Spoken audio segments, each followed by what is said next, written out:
అస్సలాము అలైకుం వరహ్మతుల్లాహి వబరకాతుహ్. అల్హమ్దులిల్లాహ్ వస్సలాతు వస్సలాము అలా రసూలిల్లాహ్ అమ్మా బఅద్. ప్రియ వీక్షకులారా, మరో కొత్త శీర్షికతో మీ ముందుకు హాజరయ్యాను.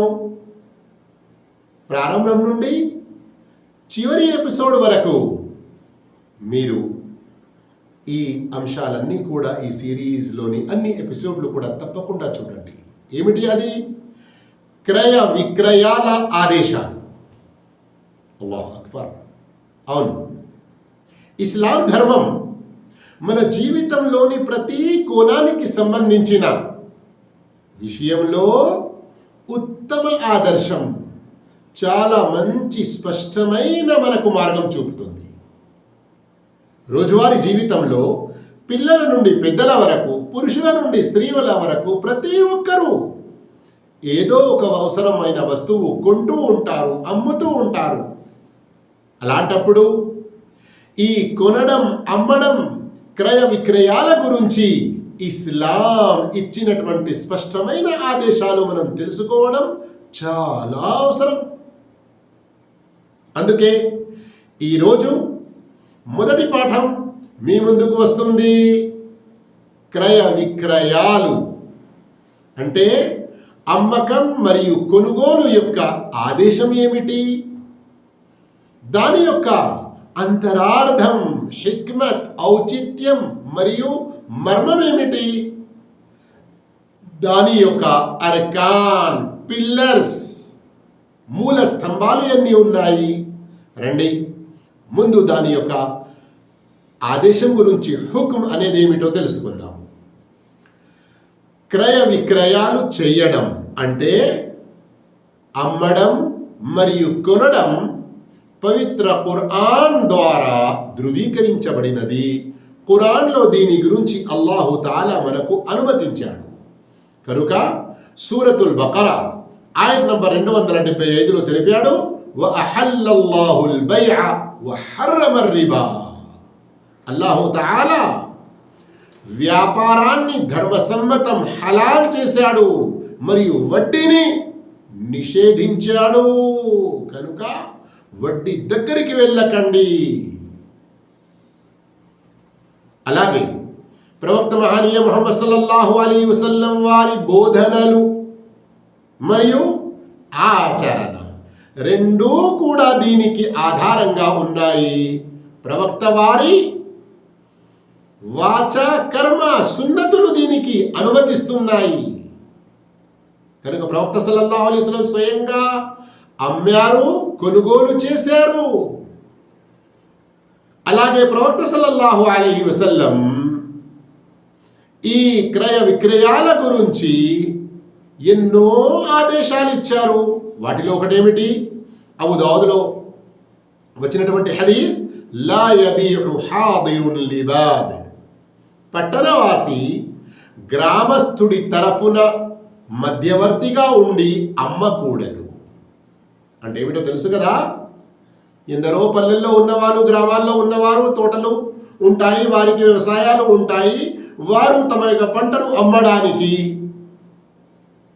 నగరానికి వస్తారు, సిటీలోకి వస్తారు. అయితే అక్కడ రైతు బజార్ అని ఏదైతే ఉంటుందో అక్కడి యొక్క రేట్ తెలుసుకొని ఎవరి వద్ద ఎలా అమ్ముతే మనకు మంచి లాభం ఉంటుంది, వారు స్వయంగా వచ్చి అమ్ముకోవచ్చు. కానీ కొందరు దల్లాల్ అని అంటాము కదా, వారేం చేస్తారు? దారిలో మధ్యలోకి వెళ్తారు, లేదా మార్కెట్కు ఆ పల్లెవాసి రాకముందే మధ్యలో కలిసి ఏదో ఒక తక్కువ రేట్లో వ్యాపారం చేసేసుకుంటారు. అలా చేయకండి. ప్రతి ఒక్కరికి వారి సొమ్ము, వారి వాటా లభించనివ్వండి. అలాగే మరొక హదీస్ ప్రవక్త సల్లల్లాహు అలైహి వసల్లం వారు తెలిపారు, సహీహ్ బుఖారీలో ఉంది, అల్ బయ్యాని బిల్ ఖియార్ మా లం యతఫర్రకా. అమ్మేవారు మరియు కొనేవారు ఇరువురు విడిపోనంత వరకు ఆ బేరాన్ని రద్దు చేసుకునే లేదా ఒప్పుకొని తీసుకునే అటువంటి ఖియార్, ఆ చాయిస్ వారికి ఉంటుంది. ఎప్పటి వరకైతే వారు కలిసి ఉంటారు. విడిపోయారు, ఎక్కడి వారు అక్కడ వెళ్ళిపోయారు, అమ్మేవారు వెళ్ళిపోయారు, కొనేవారు వెళ్ళిపోయారు, తర్వాత వచ్చింది నాకు వద్దు అని అంటే ఆ చాయిస్ తీసుకోవాలా వద్దా అన్నటువంటి ఒక నిర్ణీత ఘడియ దానికి ప్రవక్త సల్లల్లాహు అలైహి వసల్లం ఒక హద్దు తెలిపారు. ఈ హదీస్ అసలు ఉద్దేశం మీకు అర్థమైంది కదా. అంటే మన ప్రవక్త సల్లల్లాహు అలైహి వసల్లం మాటల ద్వారా ఈ క్రయ విక్రయాలు, అమ్మడం కొనడానికి సంబంధించిన ఆదేశాలు ఇవ్వడమే కాకుండా స్వయంగా కొన్నారు, స్వయంగా అమ్మారు కూడా. అయితే ఇక రండి, ఇప్పుడు ఈ క్రయ విక్రయాల ఖరీదు ఫ్రోఖ్త్ అని అంటాము కదా, బై అండ్ సేల్, దీని యొక్క అంతరార్థం ఏమిటి, హిక్మత్ ఏమిటి, ఇందులో ఔచిత్యం మర్మం ఏమున్నది?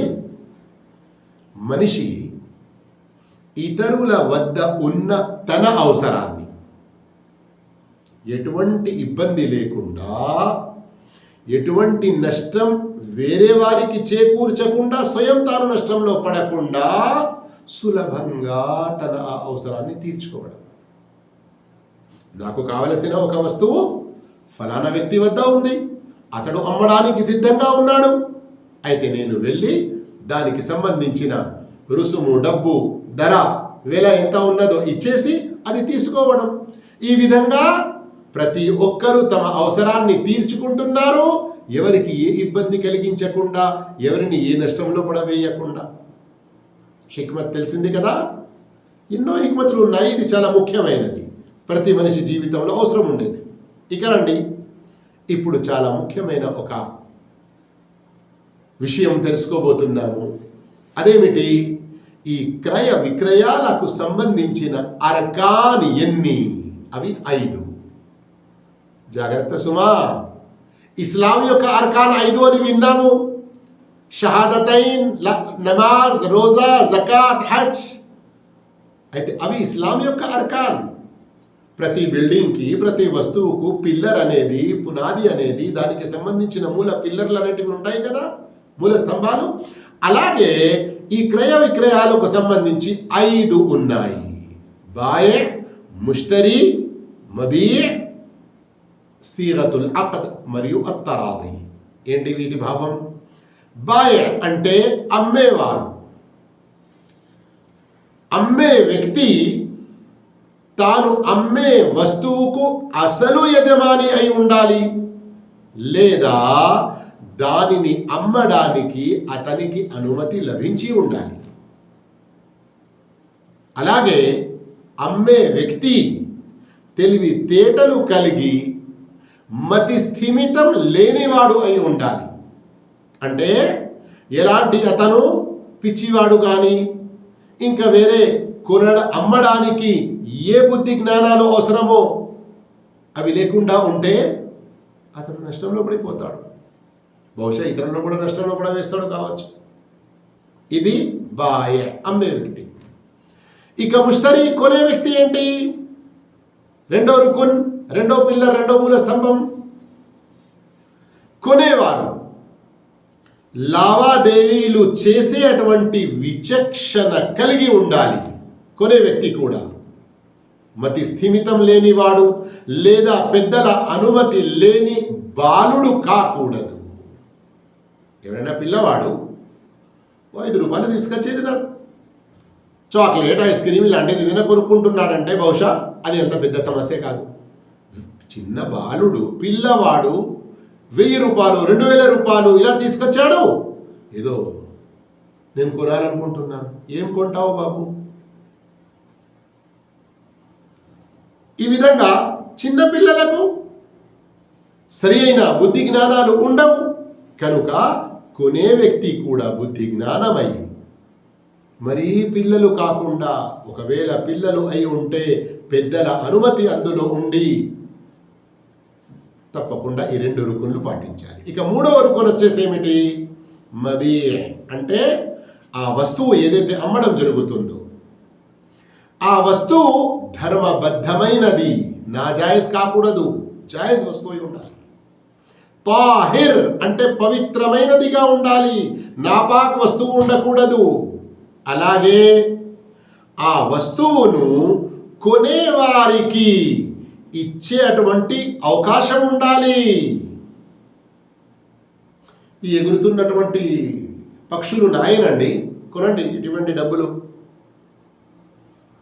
అమ్మే వ్యక్తి ఆధీనంలో లేవు, కొనే వ్యక్తి పొందలేడు. ఇలాంటి వ్యాపారాలు జరగవు.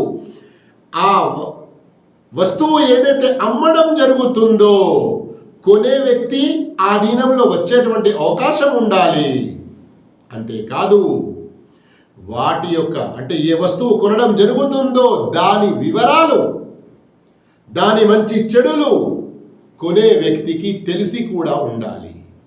ఎవరైనా వ్యక్తి వచ్చాడు, ఒక బాక్స్ మూసి ఉన్నది, డబ్బా, నేను అమ్ముతున్నానని, అందులో ఏమున్నది, ఎలాంటిది ఏమీ తెలియకుండా ఇలా అమ్మడం, ఇలా కొనడం సరైన విషయం కాదు. అర్థమైంది కదా. ఇక నాలుగో రుకున్, నాలుగో మూల స్తంభం సీగై అక్ద్, ఒప్పంద రూపం. అంటే ఏమిటి? ఇది మాటల ద్వారా కావచ్చు, ప్రాక్టికల్గా కూడా కావచ్చు. మాటల ద్వారా అంటే ఏమండి, ఇదిగోండి ఈ డబ్బులు తీసుకోండి, నాకు ఆ వస్తువు కావాలి, సరే తీసుకోండి, మీకు ఈ వస్తువు ఇచ్చేసాను. కొనే వ్యక్తి డబ్బులు ఇచ్చి నాకు ఇది కావాలి అన్నప్పుడు అమ్మే వ్యక్తి ఇదిగోండి మీరు తీసుకోండి, నేను మీకు అమ్మేశాను అని ఇలా మాటల ద్వారా జరగడం కానివ్వండి, లేదా ప్రాక్టికల్గా ఈ రోజుల్లో ఆన్లైన్ బిజినెస్లు కానివ్వండి, లేదా డిమార్ట్ ఇంకా పెద్ద పెద్ద మాల్స్ ఏదైతే ఉన్నాయో అక్కడ సామాన్లు అన్ని పెట్టి ఉంటాయి, అల్మారాలలో రేట్లు రాసి ఉంటాయి, ర్యాక్లలో పెట్టి ఉంటాయి కదా. మనిషి తనకున్న అవసరం, తనకు అవసరం ఉన్న వస్తువు చూస్తాడు, దాని రేటు చూస్తాడు, అనుకూలంగా ఉంటే తీసుకుంటాడు, క్యాషియర్ వద్దకు వచ్చేసి డబ్బులు ఇచ్చేస్తాడు, లేదా కార్డు ద్వారా పే చేస్తాడు. ఇటు కొనే వ్యక్తి అటు అమ్మే వ్యక్తి ఏ ఒక్క మాట మాట్లాడకుండా వ్యాపారం పూర్తవుతుంది. ఏంటిది? ప్రాక్టికల్. ఇలా ప్రాక్టికల్గా లేదా మాట ద్వారా అది పూర్తి అవడానికి అవకాశం ఉండాలి. ఇక ఐదవది, ఇది చాలా ముఖ్యమైనది, ఖరీదు ఫ్రోఖ్త్, క్రయ విక్రయాల అర్కాన్, మూల స్తంభాల్లో ఐదవది ఉభయ పక్షాల అంగీకారం, ఇష్టం, తరాది. అంటే ఏమిటి? ఇరుపక్షాలు కొనేవారు మరియు అమ్మేవారు వారి ఇష్టపూర్వకంగా, వారి ఇష్టం ఉన్నప్పుడే అది చెల్లుతుంది. ఏ ఒకరి తరఫు నుండి ఎలాంటి బలవంతం అనేది జరగకూడదు. ఇదే విషయం ప్రవక్త సల్లల్లాహు అలైహి వసల్లం తెలిపారు, ఇన్నమల్ బైఉ అన్ తరాద్. ఇబ్నే మాజా యొక్క సహీహ్ హదీస్. వ్యాపారం అనేది కేవలం ఇరు పక్షాల అంగీకారం మీదనే ఆధారపడి ఉన్నది. దీనికి సంబంధించిన ఆయత్ కూడా ఉంది కదా ఖురాన్లో, అన్ తరాది మిన్కుమ్. ఈ విధంగా సోదర మహాశయులారా, సోదరీమణులారా, క్రయ విక్రయాల ఆదేశాలు, కొనే అమ్మేటువంటి ఆదేశాలు, ఈ మన సిరీస్లో మొదటి పాఠం పూర్తిగా విన్నారు. 3 విషయాలు ఇందులో వచ్చాయి. మొదటిది దాని ఆదేశం, రెండవది దాని హిక్మత్ అంతరార్థం, మూడవది దాని యొక్క 5 పిల్లర్లు. మంచిగా గుర్తుంచుకోండి ఈ విషయాలు. ఇన్షాల్లా రెండో పాఠంలో మళ్ళీ మనం కలుసుకుందాము. అప్పటి వరకు సెలవు తీసుకుంటున్నాము. అల్లాహ్ మనందరికీ సద్భాగ్యం ప్రసాదించుగాక. వఆఖిరు దావానా అల్హమ్దులిల్లాహి రబ్బిల్ ఆలమీన్. వస్సలాము అలైకుం వరహ్మతుల్లాహి వబరకాతుహు.